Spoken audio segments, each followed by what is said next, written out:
바삭바삭한 크래커스부.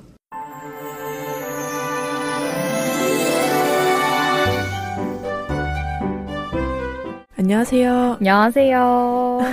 벌써 3부예요. 너무 아쉽네요. 그러니까요. 저희가 그만큼 많이 달려왔다는 뜻이겠죠? 맞습니다. 2주년 특집 에고 3부 주제 얘기해 주실까요? 네, 이번 주제는 좋아하는 출판사입니다. 맞습니다. 앞쪽에서는 저희가 좋아하는 작가와 책에 대해서 소개를 해드렸는데요. 네. 마지막 주제는 좋아하는 출판사로 정해보았습니다. 뭔가 딱 하이라이트를 찍는 느낌이 듭니다. 그러니까요.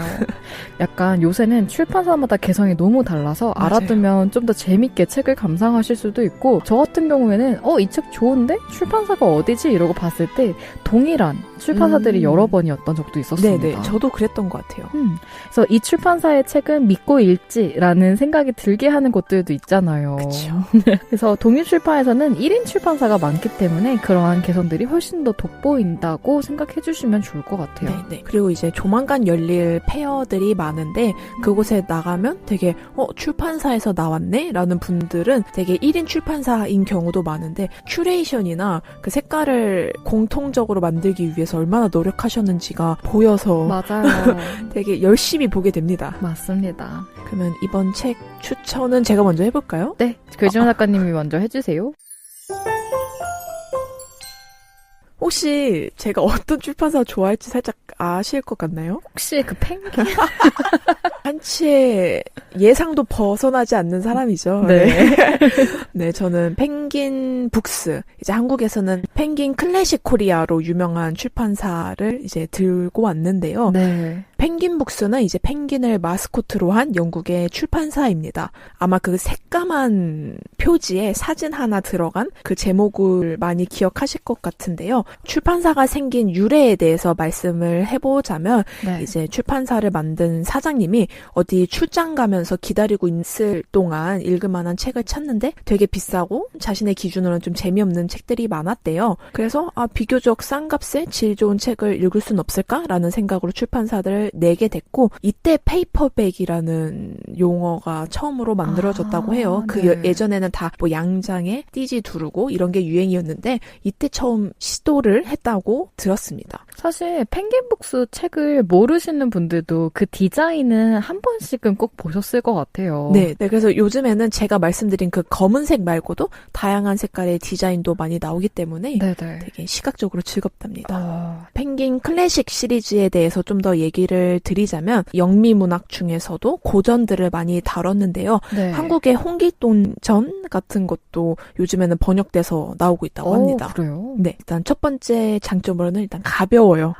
맞아요. 가볍고 또 이런 까만 표지가 정말 고전을 잘 나타내는 것 같아서 저는 개인적으로 선호하는 편이고요. 네네. 그리고 아무래도 영미권에 본사를 둔 출판사이다 보니까 국내에서는 소개되지 않는 여러 작품들을 읽을 수 있다는 장점도 있고요. 충실한 원본을 토대로 세계적으로 권위를 인정받는 연구자나 현대 작가들이 직접 쓴 서문을 앞에 붙이는 게 약간 이들의 매뉴얼이라고 할까요? 전통이군요. 네네. 그리고 한국에서는 펭귄북스 클래식 시리즈가 2008년도 웅진 싱크빅 출판 부문과 합작을 통해서 만든 법인인 펭귄 클래식 코리아를 통해서 나오고 있다고 합니다. 그래서 한국에는 이제 지사 같은 건 없고 그냥 법인을 만들어서 책을 내고 있고 본사는 영국에만 있고 이런 것 같아요. 네네. 제가 지금까지 추천해드린 책이 유독 펭귄사 책들이 정말 많은데 이번엔 고전 중에 고전 제인 에어를 가져왔습니다. 정말 명고전이죠. 네, 심지어 제가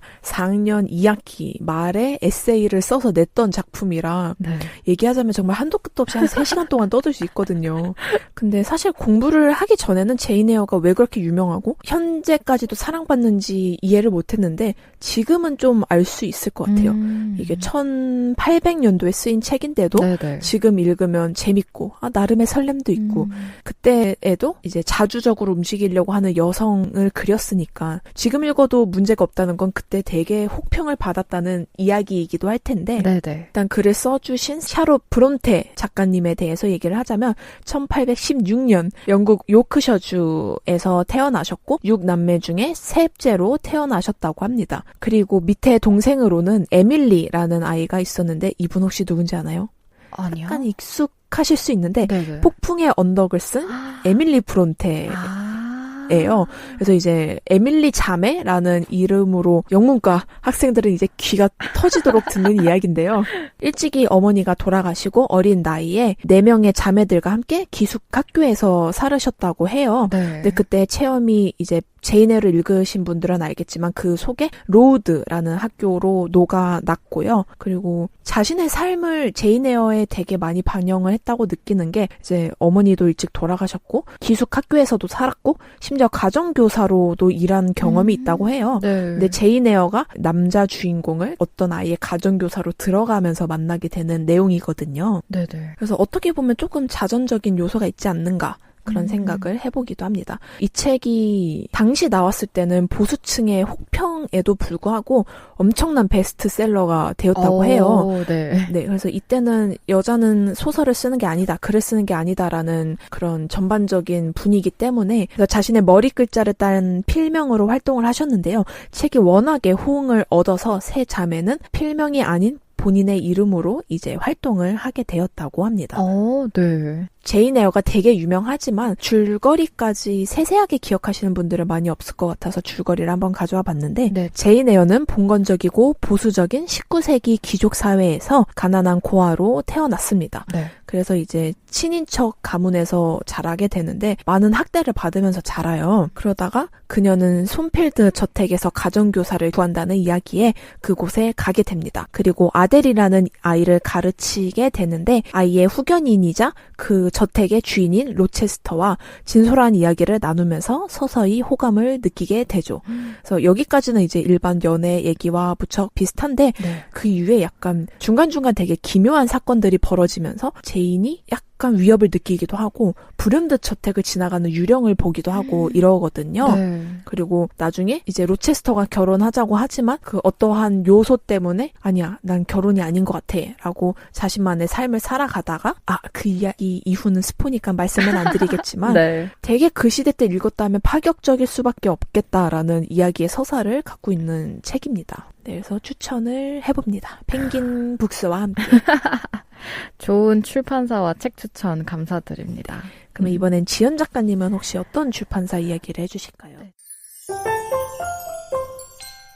저는 아마 많은 분들이 아실 출판사를 데리고 왔는데요. 바로 유유 출판사예요. 네네, 유명하죠. 갖고 다니면서 읽기 좋은 다양한 책들을 출간하고 있는 곳이기도 하죠. 직사각형에서 윗면에 선이 뚫려 있고 그 밑으로 반원에 웃고 있는 것 같은 도형과 그 밑으로 모음, U자가 이어 붙여져서 유유라고 쓰여있는 로고가 책마다 수록되어 있는 모습이 대표적인데요. 네. 유유 출판사의 홈페이지에 나와 있는 소개를 간략하게 읽어드리면 작고 단단하게 재미있게 유유는 독자의 공부를 돕는 교양서를 만듭니다. 공부, 고전, 중국이라는 3가지 목표이며 독자가 이 목표를 스스로 구현할 수 있도록 돕는 책을 펴냅니다. 환경을 위하여 재생지를 사용하며 작고 가벼워서 언제 어디서나 편히 들고 다니며 읽을 수 있는 책을 만듭니다라고 되어 있었어요. 네. 2010년에 출판사 설립 이후에 8년 동안 90권이 넘는 책을 출간을 했고요. 개인적으로 몇 년 전에 유유 출판사의 토크쇼에 다녀온 적이 있었는데 네. 출판사를 꾸리면서 있었던 비하인드 스토리와 표지 디자이너와의 작업에 대한 이야기도 들을 수가 있었습니다. 네. 그래서 유유 출판사의 책은 앞서 소개드린 대로 굉장히 가볍고 깔끔한 디자인의 책 내용에 집중할 수 있도록 만드는 것이 특징인데요. 18년 당시에 이야기로는 대표님이 표지에 많은 색을 쓰는 걸 좋아하지 않으셨대요. 그래서 이제 디자이너 분께서 2가지에서 3가지의 컬러만 사용해서 표지를 작업을 하겠다. 이런 식으로 해서 계속해서 그렇게 작업을 또 하고 있기도 합니다. 유유 출판에서 나온 책들 중에 좋아하는 책들을 소개드리면 김경선 작가의 동사의 맛, 그리고 제카트가 짓고 정세라 님이 옮긴 논픽션 쓰기 등 굉장히 다양한 책들이 있어요. 네. 그래서 유유 출판사는 정말 그 출판사의 목표대로 혼자 공부할 때 읽으면 너무 좋은 책들이 많으니까 한 번씩 그 목록을 찾아보시고 필요한 책들을 구매해서 보셔도 좋을 것 같습니다. 저도 방금 유유 출간 도서라고 뒤에 짤막하게 붙은 부분을 봤는데 네네. 뭐 번역자, 엔지니어, 옥스퍼드 중국사 수업 되게 흥미로운 게 많네요. 그죠. 네네. 되게 우리가 평소에는 모를 법한 공부에 대한 내용들이 또 담겨 있으니까 한 번씩 찾아보시면 좋을 것 같습니다. 했습니다. 네. 그리고 지연 작가님이 정말 공부하셨다고 느껴지는 게 책에 스테인플러가 박혀있는 거 처음 본 것 같아요. 맞아요. 잊어버릴까봐 제가 박아놨어요. 와, 메모지. 어마어마합니다. 오늘은 유유출판사에서 좋아하는 책으로 2019년 출간된 엄지혜 작가님의 태도의 말들, 사소한 것이 언제나 더 중요하다라는 책을 가지고 와서 네. 글지마 작가님이 방금 봐주셨는데요. 이 책은 제가 이후북스에서 구매를 했어요. 망원동에 이사 오기 전에 한번 구매를 했었는데 네. 제가 그 당시에 미술관에서 일을 하면서 너무 힘들 때였거든요. 아이고, 네. 사람이 너무 많아가지고 매일매일 그냥 자고 나면 출근하고 자고 나면 출근하고 이런 일상이었는데 포크니 때인가요? 네, 맞아요. 그래서 집에 와서 목차들을 살펴보고 소목차 한 편씩을 하루에 읽고 내 생각을 화답하듯이 써보자 해서 앞부분에 이렇게 테이플러로 찍어가지고 자기의 생각을 또 적어두기도 했는데요. 엄지혜 작가님은 엄마, 직장인, 독자 이렇게 세 가지의 정체성을 각별히 여긴다고 해요. 그래서 책을 좋아하지만 사람이 더 좋다라는 소개글이 인상적이었는데요. 10페이지 머릿말에서 책을 집필하게 된 이유가 수록되어 있더라고요. 나는 인간관계에 있어 존중을 가장 중요한 덕목으로 꼽는다. 사소한 일상에서든 일에서든 존중이 사라지면 마음이 괴롭다. 사람의 마음은 대단한 일이 벌어져야만 행복해지는 것이 아니다. 내가 누군가에게 존중받는다는 느낌이 들면 아무리 필요한 일도 해낼 수 있다. 그래서 태도가 중요하다.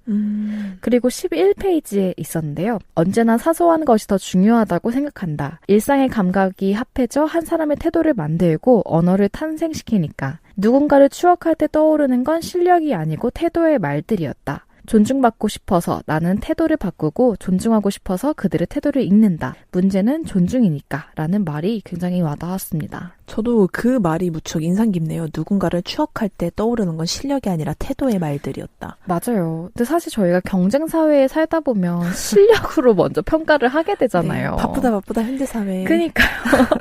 근데 사실 사람이 그 실력만으로 그 사람을 알 수는 전혀 없거든요. 그쵸. 얘기해주신 이 책의 주제이기도 한 태도가 어떠냐에 따라서 사실 그 사람과의 협업을 또 진행할 수도 있고 그 사람과 인연을 더 이어나가게 되는 계기가 되기도 하잖아요. 그쵸. 그렇기 때문에 평소에 조금 많이 지쳐 계시는 분들이 읽어도 정말 좋을 것 같고 네. 약간 책에는 내 실력이 끊임없이 성장하고 있다고 느끼면 불안하지 않습니다. 혹은 내가 느끼는 행복은 내가 옳다고 믿는 것을 할 수 있는 만큼 실천하며 살아가는 행복이다 등 다양한 사람들이 말한 100개의 문장들을 바탕으로 자신의 생각을 써내려갔어요. 저자가. 그래서 이 책들을 보고 메모지에다가 자기 생각도 같이 적어서 읽어보시면 훨씬 좋을 것 같습니다. 아, 좋네요. 생각을 부르는 책은 정말 좋은 책인 것 같아요. 맞아요. 한 번씩 읽고 자기 생각도 적어보시면 좋을 것 같아요.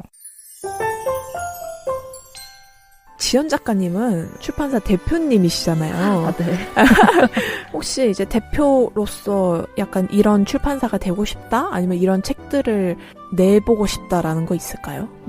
사실 지금까지 낸 책들도 바탕으로 보면은 전혀 다 다른 모양의 책들이거든요. 성격도 네. 많이 다르고. 그래서 저는 앞으로도 한 번쯤은 시리즈로 해서 같은 판형의 같은 디자인으로 이렇게 한번 내보고 싶은 생각이 있기는 있는데 그게 안 될 것 같아요. 그렇죠. 약간 크루를 모집하셔야 될 것 같아요. 아, 그래야 될 것 네, 같아요. 정말로. 시리즈는. 그래서 시리즈물을 만드는 게 생각보다 쉬운 일은 아니구나 이 생각을 진짜 많이 하기도 했고 맞아요. 그리고 저는 제 성격상 정말 다양한 책을 만드는 게 더 새롭겠다라는 생각도 되게 많이 했었어요. 그렇죠. 그래서 저희가 판형이 다 다르잖아요, 책들이. 맞아요. 아마 모아두시면은 되게 안 예쁘긴 해요. 맞아요.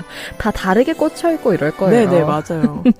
그래도 또 그게 묘미 아니겠습니까? 제 처음 목표는 원래 같은 방향으로 내야지 였는데 역시 사람 마음이 그렇게 쉽지 않습니다. 맞아요. 글지마 작가님은 작가로서 계속해서 활동을 하고 계시잖아요. 네.